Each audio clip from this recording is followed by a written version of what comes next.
जिस तरीके से टेक्सटाइल गारमेंट्स में उड़ने वाला खाका जो है वो वर्कर्स की सेहत को नुकसान दे रहा है।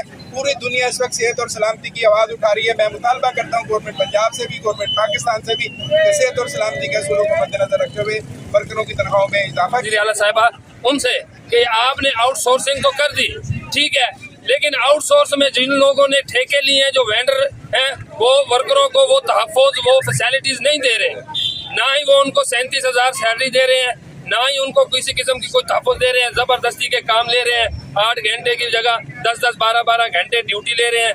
लिहाजा जिस तरह अगर आपने आउटसोर्स कर दिया है तो उनके लिए भी कोई सख्त से सख्त कानून बनाए जाए ताकि इनको 37,000 सैलरी भी दी जाए और इनको बर वक्त इनके 8 घंटे से ज्यादा ड्यूटी भी ना दी। महंगाई किस तनासब से बढ़ रही है, मजदूर वहीं खड़ा है, वो आज भी रोड पे खड़ा होके काम करके अपने बिजली के बिल, अपने वासा के बिल, गैस के बिल, अदर टैक्सेस पे नहीं कर सकता।